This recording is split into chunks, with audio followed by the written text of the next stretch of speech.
দিতে হবে। এই বাইরে নেন তো, এই বাইরে নেন, বাইরে করে নেন, এটা নেন।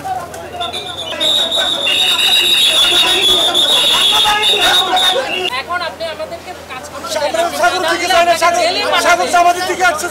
এটা তো আমার প্রাইভেট ল্যান্ড, এটা তো আমার প্রাইভেট ল্যান্ড। আমি এই জায়গা সাগরে দিতেছি।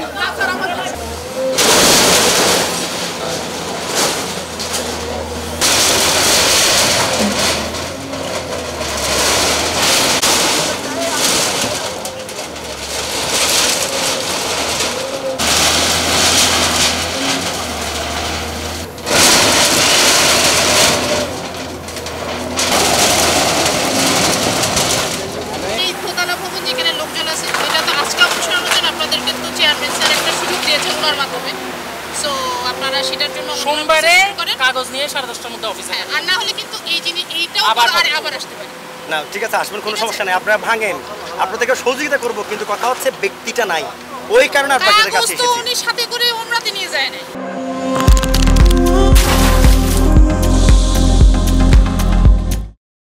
এখন কোথায় রেখেছে, কিভাবে রেখেছে, ওনার ডয়ারে আছে সবকিছু। এখন এরকম একটা অ্যাসেট আছে, এর ভিতর একটা ফয়সালা নিশ্চয়ই হবে, অবশ্যই করবেন, কোনো সমস্যা নেই। আমরা তো চাই, আমরা আইন কাগজ এটাতে বিশ্বাস করি, বিলিভ ইন দ্যাট থিং। না, ইসিএল এর যেগুলো হয়েছে আমরা শুনেন, এক এক করে সব হবে, আমরা তো আর একবারে সব পারবো না, এবং এটা র্যান্ডম বেসিসে হচ্ছে। এবং আমি যেটা বলে থাকি যে একটা দেখে বাকিরা যেন সতর্ক হয়ে যায়, তারা যেন আইনগত প্রক্রিয়ার মধ্যে। আজকে এখানে আমরা এসেছি, আপনারা এরকম লাইভ করছেন, আমরা আমাদের মেসেজ এটাই যে যাদের কাছে বৈধ কাগজ নেই তারা যেন এটা অবশ্যই প্রক্রিয়ার মধ্যে আজকে থেকে শুরু করেন। কারণ নেক্সট ডে কাটটা হবে, এটা কিন্তু আমি নিজে এখনো জানি।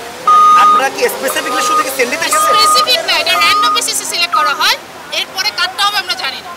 না, র্যান্ডম বেসিসে যদি সিলেক্ট করা হ্যাঁ, হয়, র্যান্ডম বেসিসে করা হচ্ছে, কারণ একই ধরনের আশেপাশে সব অনেক ওখানেও আমরা প্রতিষ্ঠান আছে, কিন্তু এর আগেও হবে। আমরা না, আপনাদের তাহলে কি সেন্ডিতে ঈর্ষান্বিত হয়ে কি আসা হয়েছে? আব্দুর রহমান চিনি নাই, চিনি না, আমরা কাউকে চিনি। তাহলে যে উনি নাই, উনি না থাকা অবস্থায় কিভাবে আসলেন? আর উনি যে নাই সেটাও তো আমি জানি না। না, আমরা তো মনে করছি আপনারা জেনে শুনেই উনি নাই সেই অবস্থায় এসেছেন, খবর নিয়ে এসেছেন। ওনাকে আমি এটা সম্ভব না, আমরা তো চিনি না।